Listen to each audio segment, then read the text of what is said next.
Okay, hello everyone. We are already on chapter 4 under resource management. So we'll be talking about sustainable development policies, practices, and strategies under chapter 4. So unsa kaya ni nga part sa sustainable development? What are these things that we need to consider?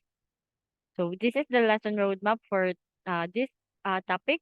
So medyo taas-taas. We'll be talking about the important elements of sustainable development policies, the factors in the sustainable development implementation gaps, how to improve policy intervention resource, the principles of SD policies, and sustainable development strategies. So more on the elements, the policies, interventions, the gaps, and strategies we discussed in this lecture. So at the end of the term, you students must gain basic knowledge of policies, practices, and strategies of resource management for sustainable development, recognize the important elements of the design and implementation of sustainable development policies, discuss the challenges and recommendations on how to improve policy interventions, effectiveness and efficiency, and appreciate the principles of sustainable development policy. We'll be talking about the elements, the implementation, the challenges, imong and you'll appreciate nga, okay, mas nice good nga natay policies nga i-set in order to achieve our goal. So what are these policies kaya? So I'll be opening up this lecture with this quote. Sustainability is no longer about doing less harm, it's about doing more good. Okay, that's what it really is. A focus on um doing things for the greater good. So it is not about doing less harm. Dili ka focus unta sa dili na ko ako ilas na akong carbon footprint. Tayo na lang kay focus sa anak kay murag di na magud na siya mabawi. Mas sada ko mo focus ka nga mas mudaghan na lang akong itanom nga kahoy. Mas ako na lang i-protect ang amuang area here para dili siya something like that. So not just focus on doing less but also focus on doing more. That's more trees. Unsa pa man, mostly plant more trees, recycle. Katong mga sa nga sa medyo ginahimo, it's very effective and it's very relevant. Okay? So don't worry. Katulaging mga simple steps nga inyong ginahimo, comes um it comes a long way na dayon. It's going to be for the greater good. We have important elements of sustainable development policies. So these are the very important elements. So in addressing these areas for action, policymakers should take into action a number of elements that can contribute to the design and implementation of sustainable development policies. So these are the things or elements na need daw nila i-consider when it comes to planning, setting those policies. Unsa daw to nga element? The first one, we have long-term planning horizon. So dapat you will be looking ahead. Okay, looking ahead kay again sustainable development takes time. So medyo taas-taas ni siya nga process. So we need to look ahead in the future. Okay, plan ahead in the future. For the long term gani siya ang atoang sustainable development always when it comes to planning. Second would be pricing. So you need to be, our businesses need to be sustainable with your pricing. Dapat kay honest ka sa imong pricing. Sakto-sakto ra pud. Ayaw pud kayo paniguro ha. Ayaw pud kayo mag-take advantage sama sa Coke, di ba? I-take nila advantage from katong 15 ra unta nga gamay kay nga bottle, katong mismo ba to? Katong cute kay nga bottle, tag 35 na, grabe mo dili na siya justifiable nga price ni gara sila bisag wala day statement si Coke nga magtaas sila price just because ni scarcity of sugar ni kuan lugar sila ni dala sa panahon ni sakay na so if policy makagaba kayo nga presyo pod no dili kay ta mag-take advantage pod kayo let's just be kuan pod um empathetic with our fellow nga mga Filipinos delivery of public goods so you need to be again considerate when it comes to delivering whether unsa nga mga technology imong i-use let's say for example packaging pa lang nimo dapat kay kuan siya kanang sustainable nga packaging sustainable at the same time makaya niya og long nga siguro nga travels and so on and so forth ligon pud ba dapat so probably recycled nga mga papers materials plastics and at the same time imuha pong delivery sa goods so it should be most sustainable dili kay ka magpalabi og sige og pa-deliver like dapat binulto lang ta one Funds is a good nga thing na. Given nga again, need to save money for gas, para pod ma-lessen imong carbon footprint sa imong company. Cost effectiveness, again, you should be effective with your mga gasto given nga you need to maximize your limited resources, especially karon nga medyo mahal lang ato ang mga raw material. Environmental effectiveness, unsa siya ka effective kani nga policies. So sure good ba ni nga mo kuan mo directly affect our environment in a good way. So how effective would this policy be? Kuan ba ni siya relevant when it comes to um when it comes yeah, when it comes to talking about our environment itself. Policy integration, we need to integrate our policy nga assess with our current policy. Take for example sa imong company. Okay, sa imong company, you want to go green. Okay, go green. Dapat kay kuan kay ka kanang environment friendly nga kuan nga policy sa imong office. So, dapat kay i-recycle tanan nga mga scratch, pwede siya gamiton again if pwede pa printan or something like that.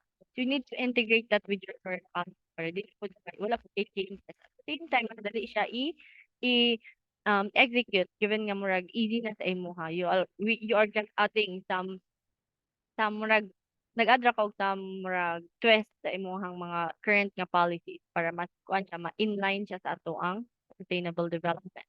Precaution. So with precaution, you should know unsa mga effects sa imuhang mga materials nga ginagamit. Let's say for example, chemicals nga use ang imuhang mga um sa comfort sa imong kuan kanang policy yun ni set unsa ang things nga need nimo i-consider. What if mag-go green na kay mo bawal ang mga single use nga plastic?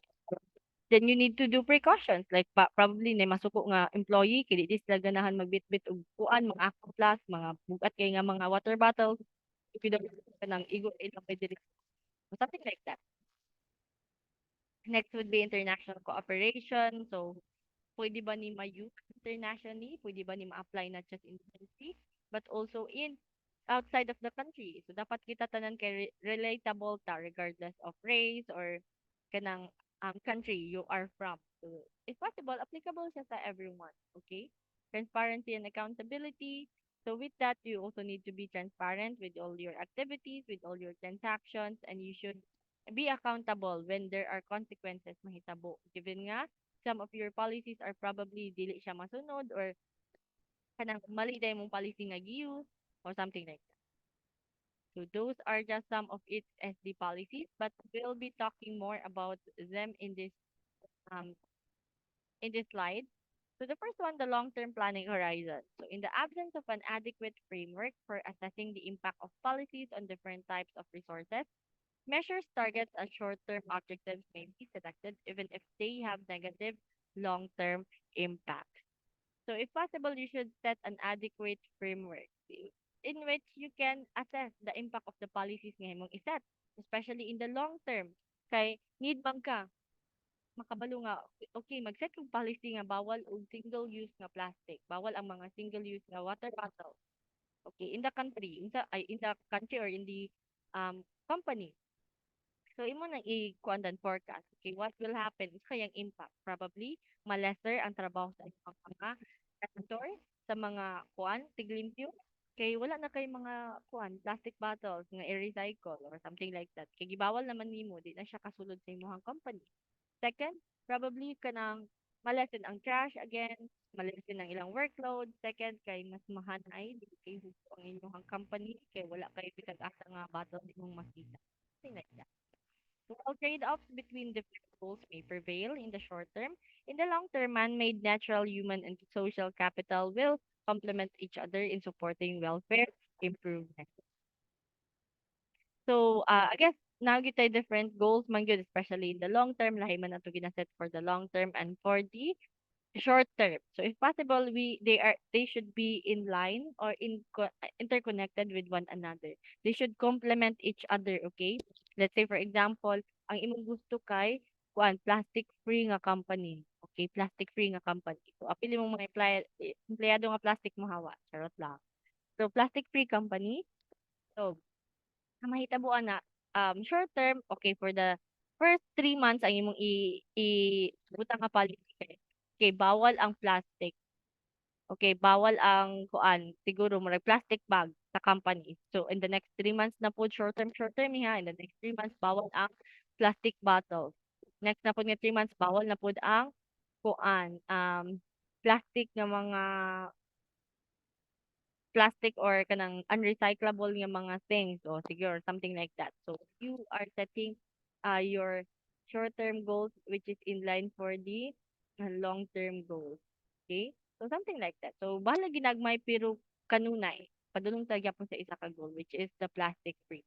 Balag mas specific which is good, mas nice gyud siya kung specific kay mas dali siya i-follow sa people around you. Hinay-hinayan hantod nga maanad sila nga maanad. Kay medyo lisod biya i-adjust, di ba?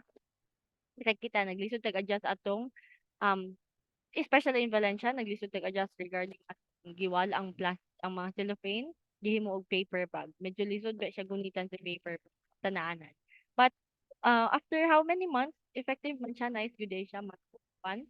Mas limpyo pud ang ato ang place especially in Valencia. Promise mas limpyo siya compared sa una. So something like that. Hinahinaya. Next is pricing.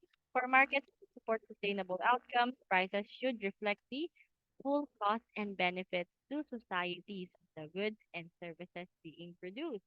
Again, you need to support sustainable outcomes. So, it will i-reflect it yung gasto, benefits nga makuha sa society, ana. Dapat kay kuan itago. So, makita dapat ang ingredients ang one food import prices is justifiable sakto ra pud ang imong ay halin again dili ka magpalapi og padako pud kaayo no dili kayo ta mag-take og advantage kayo sa panahon unta hopefully these may require the elimination of incentives to overuse natural resources and to degrade the environment the introduction of new incentives to improve the environment.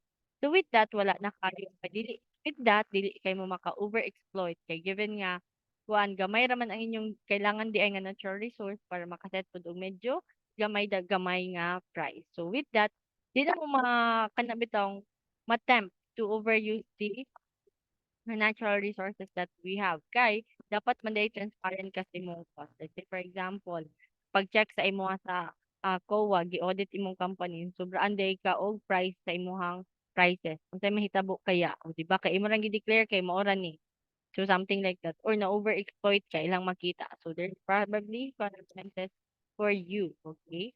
So that's for pricing would be delivery of public goods. So many of the benefits from the government interventions needed to promote sustainable development have the characteristics of public goods, such as basic research, information, health, and education. So dili ra di ay literal nga public goods ang ginamian.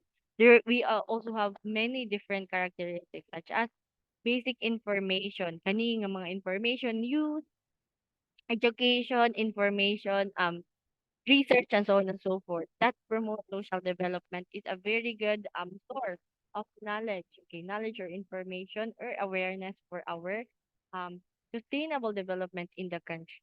So many of these public goods are global as they will benefit several countries. Example, information in the state of the global system. So madunggan yun natin na always and use, especially in social media. It's one of the avenues or platforms for the local but global news. Yeah, tama ka gain of information regarding the current status of our economy, of our environment, and so on and so forth. So there should be uh, many benefits from the government interventions in which they should take the initiative to really inform their people regarding the situation para pag makapanagang sila, kabalo sila sa kakahitabo. Let's say, for example, it state na global warming is really here given nga mo ni ang current nga weather update sa ating country. Medyo lahi siya compared sa previous year. So something like that. Next, effective delivery of these public goods requires overcoming obstacles to coordination through burden sharing rules that recognize the different responsibilities and response capacities of individual countries. So they also have obstacles, especially when it comes to coordination. Kaya ang problem yun always kay ang pag-share sa responsibility of rules. Okay, everyone should take their should do their part. They should do their research. Make themselves kanabitang well informed regarding the current nga.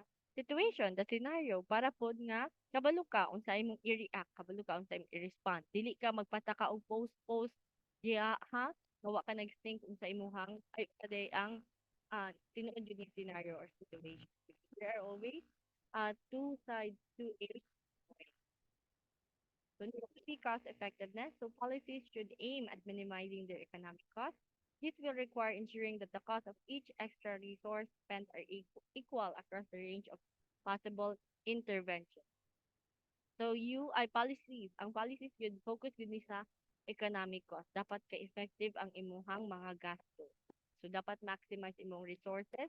So, if mag-add pa daw kay extra resource, dapat kay, kuha ni siya ka na bitang kung mag-add umaray siya margin bitaw marginal nga product or marginal nga um good with that dapat kay equal siya sa tanan nga intervention dapat kay mo gain jud siya og additional for you kay the more you add man good og product siguro or let's say service if you need to do another makagasto na pud kag samot mas kapoy mas gastos so if possible i-minimize maximize like imong production kay iisa ra nimo tanan kay iisa ra nimo siya tanan og um iisa ra nimo siya tanan og himo para isa ra pud ang gasto anto na to. So cost effectiveness allows the minimization of aggregate cost and the setting of more ambitious targets in the future. Aggregate or marginal cost. So if possible ay na pagdugang-dugang or magpakap kanabitaw mag-apas pa mag-apas kay medyo magastuan magud ka ana mas kapoy masamo. So, binulto yun, isa ra gyud tanan para again maximize kayo ang resources. Let's say for example, kag isa ka kilo nga mushroom chicharon, imo siyang gi-utilize og ayo to the point nga wa gyud mabilin dapat. Kay kung magluto na pud ka otro, mas gasto siya given nga same lang tanan imong gamiton but lesser ang imuhang i-use nga mga materials. Let's say for example, nagluto ka og isa ka kilo, ang imong gi-use kay isa pud ka kilo nga oil. While if mag-additional pa ka og let's say duha ra day ka buk imong i-add nga bag, so murag tunga or 1/4 kilo ra day ang magasto. Pero ang imong i-use nga oil kay same ra gyapon nga amount. Di ba? So magasto siya, mas lugi ka ng apat. So be explain ka. Okay. To producing your products and services. Environmental effectiveness. So policies should ensure regeneration.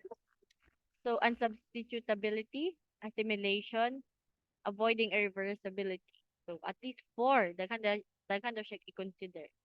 Sa environmental effectiveness rather, sorry. Cost effectiveness and environmental effectiveness. For regeneration, renewable resources should be used efficiently and their use should not be permitted to exceed their long-term rates of natural regeneration. So if possible, ang imo ra po daw i-use again nga resource is kato ra pong kuan mas dali siya mo regenerate para ma-replenish siya og dali. Again, be efficient when it comes to extracting these resources. Talagsa ra ka makakuha ani nga resource. Again, our resources are very dali madaot. Dali madaot, so dali ra pud siya magguba. So if possible, be efficient when it comes to using utilizing them. At the same time, consider nga, let's say for example, nagkuha ka og mga mushroom. So, ayos ako atong mga baby kat padaka sa gamay para maka-replenish na pud ang uban. So, um, example na siya mushroom ha. So, let's say for example, kung kahoy, kung magputol kag kahoy diri nga area, after ana, ay ayos isagad kani tanan nga area. Murag kani lang sa nga area imong putlon, magtanom din ka. After ana, mutubo siya gamay, putol na pud din ka sa pika. So, i-guide nga more regenerate, replenish. Substitutability, so non-renewable resources should be used efficiently and their use limited to levels that can be offset by renewable resources, other forms of capital. So if possible, we have non-renewable manggod nga resources. With that, medyo lisod siya kwa, very limited. So what will you do? Mangita kag alternatives, mangita kag substitute. Let's say for example, kay what kay sugar, what will you do? So mangita ka og honey, siguro as of sugar. Or probably katong sa tubo, what do you call that one? So you can use that as a substitute with regards to let's say sa imong business nga milk tea. Kay mahal man kay itong sugar at in a certain period of time, di ba? Karon nga year, so yeah, mas kuan ka kita ka alternative or substitute nga mas dali siya i-replenish compared sa non-renewable na assimilation, so releases of hazardous or polluting substances to the environment should not exceed its assimilative capacity. And concentration should be kept below established critical levels necessary for the protection of human health and environment. So with assimilation, so we also namo tay byproduct always. Let's say for example sa tubo, di ba daghan itom kay na ang ilang gina-release nga kuan nga aso sa ilang pagsunog og dugo. So if possible, na sila limit actually. So dapat kay ang limit sa hazardous kay let's say 50 na taman, dapat di na mo exceed kay kung mo exceed gani ang ilang gina-produce every day of 50, then probably hazardous na siya kay na over na sila og kuan kana bitaw na over na sila og produce or paggawas og byproduct which is carbon, especially carbon. 'Di ba? So something like that. So there should always be a limit. And that limit is what we call the assimilative capacity. So the capacity to receive wastewater or toxic substances without deleterious effects and without damage to aquatic life or humans who consume the water, especially water. Kaya mao maging ang pinakadali nga ma um makuan bitaw mura siya mabot ma what do you call what the word kanang dali kay siya kuan ba madaot or dali ra kay siya mahimog medium in which diha ga kaabot ang atoang toxic nga mga waste. Okay? So, if possible, you need to consider the assimilative capacity. Dapat every day, kay mo nagkanira, dapat ang imong i-release nga kuan, nga carbon sa imong tubo. Di ba, kabalawan mo naman na sila cut off, ata sa tubo. So, like, let's say, for example, mga 100 trucks lang ilang i-cater per day. So, napoy limit sa kilo, 1 million kilo siguro per day. So, example na na siya. Kaya basin hindi mabot yung ana. Dili ko sure, disclaimer again, correct me if I'm wrong. So let's say for example, nana sila yung limit, cut off man na sila actually daw. Again, based sa ano, dili kay ko again sueto. So let's say for example, cut off 100 ka trucks lang per day. So ingana. So kabalo sila pila na yung limit sa ilahang pwede i-produce nga carbon at the same time pwede nga i-release nga mga toxic waste, okay, or waste itself. So that's for environmental effectiveness. D would be avoiding irreversibility. So irreversible adverse effects of human activities on the ecosystem and on biogeochemical and hydrological cycles should be avoided. Because atong effects could get irreversible actually um by nature or kana gyud sa mga sa toxins nga atong gaka-receive sa atong body.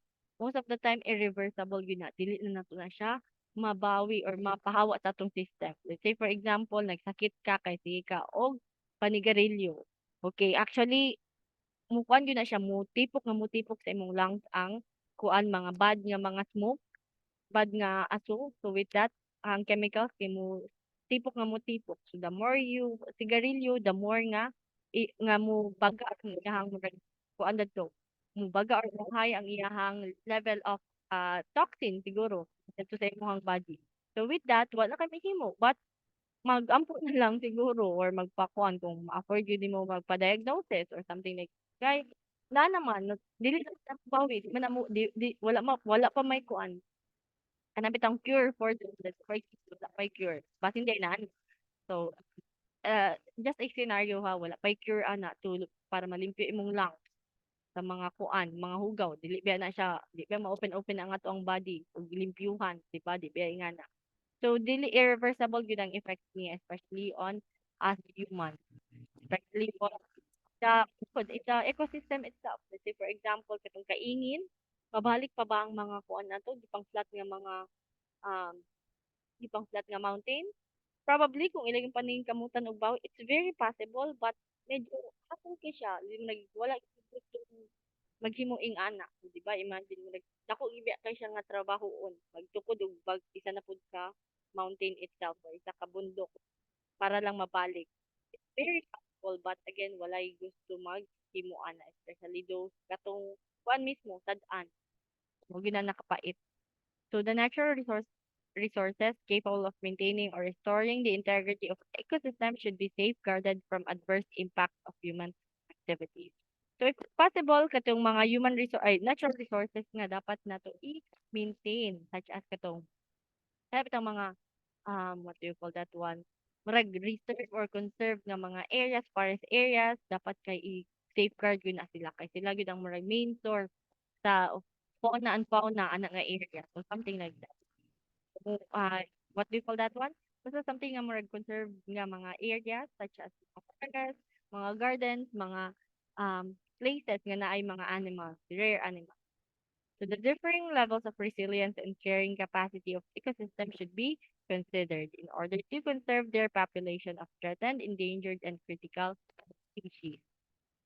So you should consider uh, the carrying capacity of this area. Makaya ba niya og dili og pila ka mga, let's say for example, tarsier nga wild tarsier or mga mga eagles itself. So imo po na i-consider nga bagay ra ba ni sila ani nga mga area or sanctuary dito.